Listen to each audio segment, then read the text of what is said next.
Bharatiya Janata party के पास कोई अपना नेता नहीं, आम आदमी पार्टी के पास कोई अपना नेता नहीं, इंडियन नेशनल लोकदल के पास अपना कोई नेता नहीं, तो सारे कांग्रेस पार्टी से उधार लिए। 8.5 साल में, उससे पहले जो हुड्डा साहब मुख्यमंत्री थे, उन्होंने काफी कार्य किए यहाँ पर, और उसके बाद कोई काम नहीं हुआ। तो इस वजह से भी लोगों के अंदर, कुलदीप ने तो यहाँ तक अपना MP लेड का फंड भी गांवों में कहीं भी विकास में नहीं लगाया, और अब MLA फंड शुरू हुआ तो MLA फंड का भी एक पैसा कहीं किसी गांव में नहीं लगाया। और कहीं जहां तक सवाल विपक्ष का है, भारतीय जनता पार्टी के पास कोई अपना नेता नहीं, आम आदमी पार्टी के पास कोई अपना नेता नहीं, इंडियन नेशनल लोकदल के पास अपना कोई नेता नहीं, तो सारे कांग्रेस पार्टी से उधार लिए हुए हैं। इनका अपना अपना कोई उम्मीदवार भी इनके पास नहीं है जो उतारते, तो इसलिए वो कहीं भी ना आम आदमी पार्टी कहीं गिनती में है, ना कोई इनेलो है। सीधा मुकाबला कांग्रेस और भारतीय जनता पार्टी का रहेगा, और कांग्रेस भारी बहुमत से जीतेगी। अब मैं अनुरोध करूंगा चौधरी निर्माण जी के हमारे मंत्री उपस्थित पत्रकार बंधु साथियों, जैसा इन्होंने बताया कि आज भी जब से आजमपुर का चुनाव डिक्लेयर हुआ है, बहुत सारे साथी विभिन्न पार्टी से, चाहे भाजपा हो, आपकी जेजेपा हो और आप पार्टी हो, ये बहुत सारे साथी हैं कांग्रेस पार्टी का, और बहुत प्रतिष्ठित व्यक्ति है इन्होंने की। आज भी जैसे राम प्रसाद गढ़वाल जी ने कि संजय जानी जी, सतवीर रूडी जी, और सभी नाम उन्होंने बताया, चौधरी रामबा जी, प्रदीप बेनीवाल जी, हनुमान जी बेनीवाल जी, सब बहुत सारे साथी हैं। एक ही नहीं, बैकवर्ड कास्ट से भी और कृष्णवी जी से भी और दूसरे से भी बहुत सारे साथी, जैसे इन्होंने भी आज की है बहन, तो बहुत सारे साथियों ने आज पार्टी बहन की है।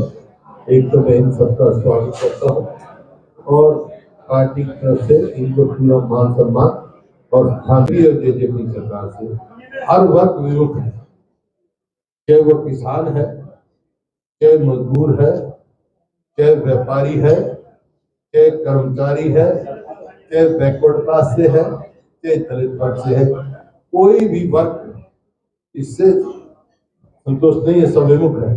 क्यों? जो उन्होंने घोषणा पत्र में वायदा किया था, एक भी वायदा पूरा नहीं। और यहाँ तक जो ओल्ड एज पेंशन थी, बुजुर्गों के लिए समान पेंशन थी, 5 लाख के करीब पेंशन काट दिए, विधवाओं की पेंशन काट दी, पहचान पत्र बना के, पहचान पत्र क्या है, तो पेंशन कार्ड पत्र है, उसके मानने से तो बगैर किसी लॉजिक के लोगों की पेंशन काट दी। जो शेड्यूल कास्ट को, गरीब आदमी को, हमने पहली जमात से, हरियाणा पहला प्रदेश था जो पहली जमात से हमने छात्रवृत्ति शुरू की, वजीफा शुरू किया था, पहली जमात से जाके होता था आगे, उसमें कटौती कर दी, लाखों उसमें कम कर दिए। इसी प्रकार से किसी भी वर्ग का, अभी थोड़ी पहले करनाल गया मैं, वहाँ जो है जो आड़ती भाई जो मंडी से थे, वो आमरण सिंह पे बैठे थे, उसकी सारी खरीद भी बंद हो गई। मैंने उनको कहा, उन्होंने मेरी बात मानी, वे आपको जूस गिराया कि ये करने से आपका भी नुकसान है, किसान का भी नुकसान है, सरकार का कुछ नहीं, लेकिन उनके मुद्दे ठीक थे, हम लड़ाई लड़ेंगे, लेकिन किसान हित में ये विड्रॉ करो तो विड्रॉ करो। तो मेरा कहने वाला कोई भी वर्ग, मतलब ऐसी परिस्थिति हो गई है हरियाणा में, स्कूलों में जाओ तो मास्टर नहीं, अस्पताल में जाओ तो डॉक्टर नहीं, दफ्तर में जाओ तो कर्मचारी की 1,82,000 जो सरकारी नौकरियां खाली थी।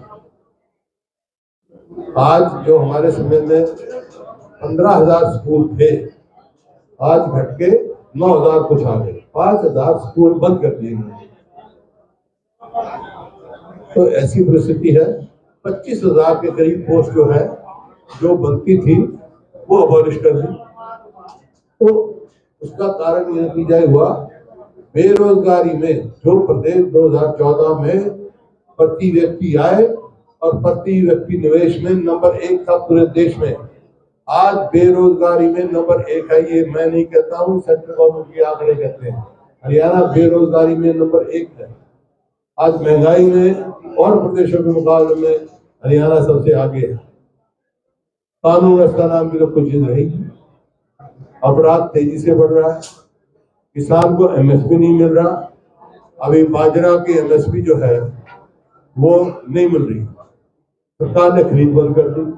ये कहते 450 हम भावांतर देंगे, 2300 कुछ भाव है उसका एमएसपी का, और आज बिक रहा है 1600। 450 दे भी देंगे, वैसे तो पिछले साल भी दे दिया, तो क्या होगा? तो लागत बढ़ रही है। खाद, हमारे समय न खाद पे टैक्स था, न कीटनाशक दवाई पे टैक्स था। आज खाद पे टैक्स, कीटनाशक दवाई पे टैक्स, जीएसटी, और ट्रैक्टर पार्ट्स पे जो इम्प्लीमेंट, एग्रीकल्चर इम्प्लीमेंट पे 28% लागत तो बढ़ गई, आमदनी घट गई। तो आज इस वजह से हर वर्ग परेशान है। तो ये मुद्दे लेकर कांग्रेस पार्टी चुनाव में उतरेगी। हमारा जो उम्मीदवार है वो मजबूत उम्मीदवार है। हिसार से लोकसभा के सांसद भी रहे हैं, केंद्र में मंत्री भी रहे हैं, और आदमपुर से भी चुनाव लड़े। तो जो जिस प्रकार से लोगों का रुझान है, जो सहयोग मिल रहा है, हर वक्त कांग्रेस में आ रहा है, उसके आधार पर मैं कह सकता हूँ कांग्रेस पार्टी की जो जीत वो निश्चित है। बीजेपी से है, जो कि बीजेपी जेजेपी से है।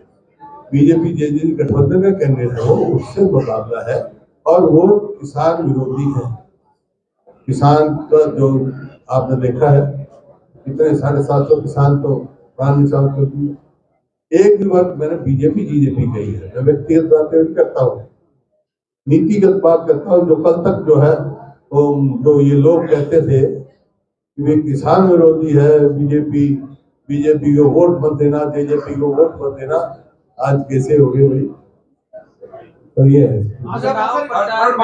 फ्लैक्स लगाने को लेकर के जेजेपी और बीजेपी के बीच राड नजर आ रही है नेताओं के ऊपर। ऐसा है, ये जिस दिन सरकार बनी थी उस दिन मैंने कहा था कि ये जो गठबंधन है ना, कोई नीतिगत आधार पर नहीं, ये तो स्वार्थ के आधार पर है गठबंधन, कोई नीतियों के या जनहित के आधार पर नहीं है।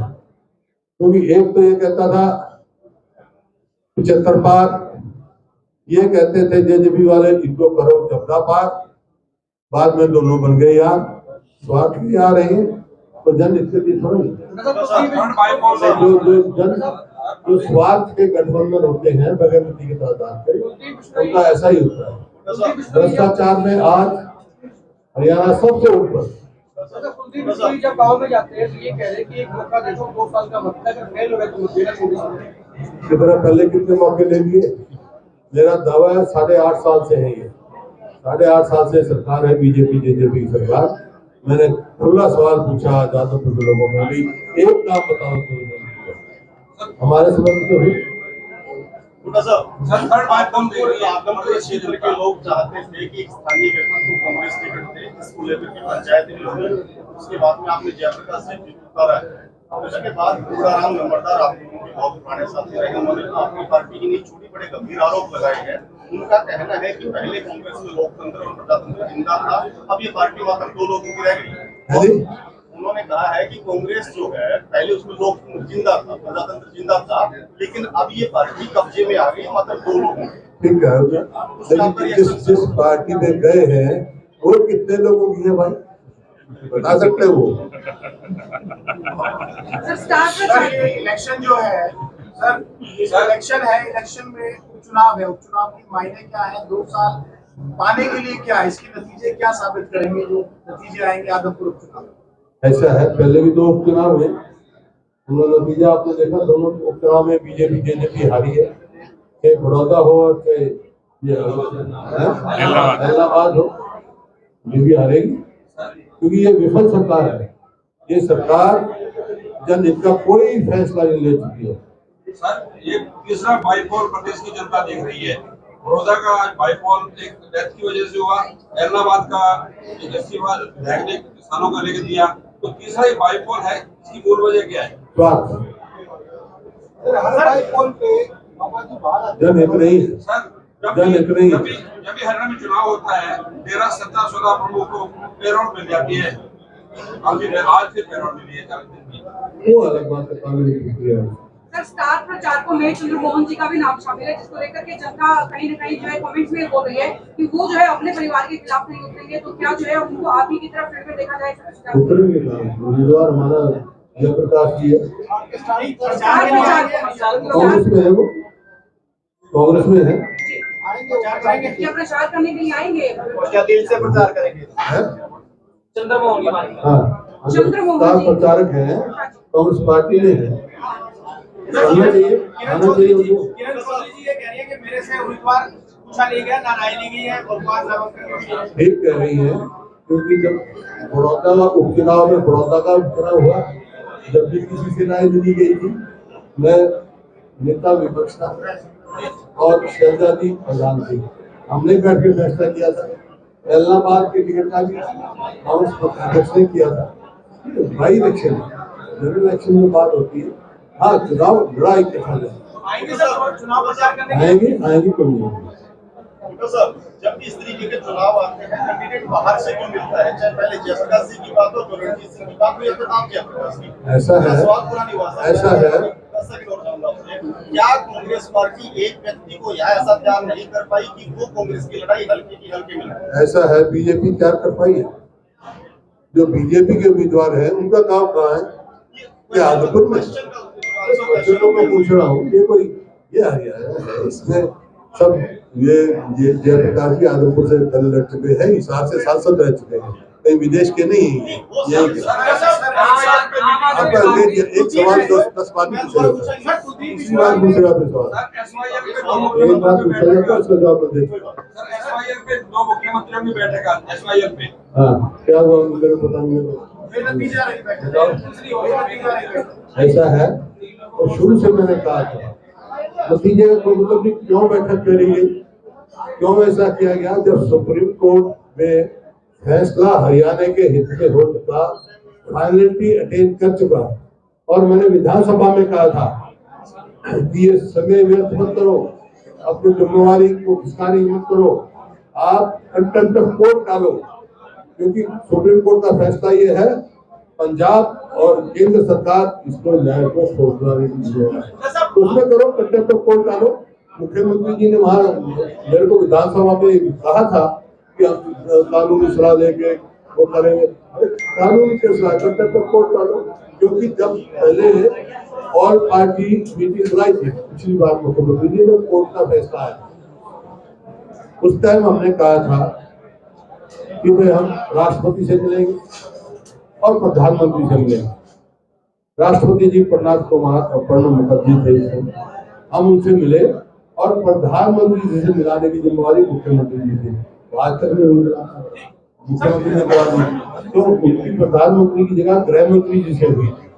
और उस समय आप इतनी ध्यान रखते हो, उस समय जो है, जो वकील थे सुप्रीम कोर्ट के, सॉलिसिटर जनरल, और वो सब हाजिर थे गृह मंत्री मीटिंग में, मुख्यमंत्री भी थे, मैं भी था। उस टाइम उन्होंने कह दी थी कि ये जो है फाइनली अटेन कर चुका है, इसमें और कुछ नहीं होना। तो बात तो ये थी, आज के मैंने ये बात नहीं करता, कंटेम्प्ट ऑफ कोर्ट डालो, अग्रीमेंट कराओ, फाइनली हो चुका ऑर्डर, उसमें समय खराब करने की जरूरत नहीं थी।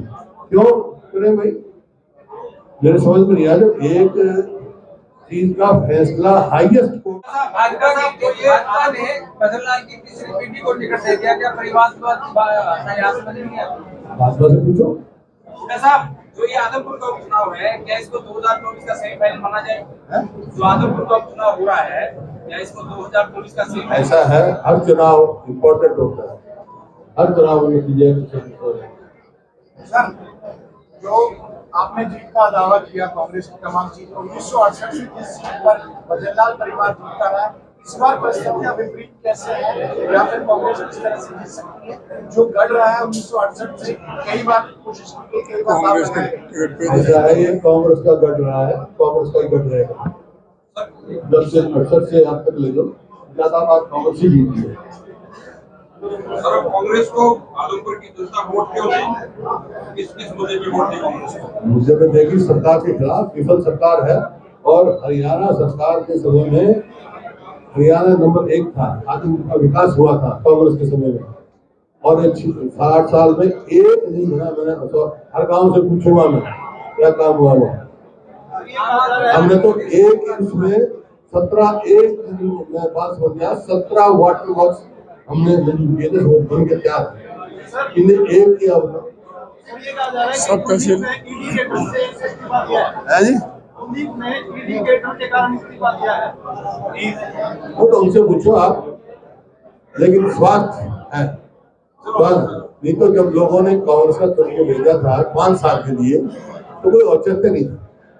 आपने अभी लोग आ रहे हैं, बाकी उम्मीदवार कांग्रेस से गए हैं, आपके जो उम्मीदवार हैं वो भी लोकदल में भी रहे हैं, हरियाणा विकास पार्टी में भी रहे हैं, और कांग्रेस के देश उन्होंने निर्दलीय इलेक्शन में लड़े हैं। अब कांग्रेस में है, आप कांग्रेस में कांग्रेस में, वो भी दूसरी पार्टियों से आए कांग्रेस में नहीं, कांग्रेस के सांसद भी रहे यहाँ से, है ना? ठीक है, चुनावी प्रचार में केंद्रीय नेतृत्व से कोई बड़ा नेता आएगा? बाई इलेक्शन में मौजूद नहीं है। साहब आप कह रहे हैं विकास हुआ है, कोशिश करूंगा सुबह नुमाया और सारे गांव, बड़े बड़े गांव में साहब आप कह रहे हैं विकास हुआ है कांग्रेस के टाइम में। कुलदीप बिश्नोई कहते हैं 26 साल वनवास काटा है आदमपुर के लोगों ने। 26 साल काटा है, तो फिर कांग्रेस में क्यों आए वो? तो ये 8 साल भी तो 26 साल में हो गए ना। तो ठीक कह रहे हैं, 26 साल से वो पिछले साल तो स्वयं विधायक हमारे हैं, लेकिन अब वो नहीं काटेगा, अब आदमपुर आजाद हो जाएगा।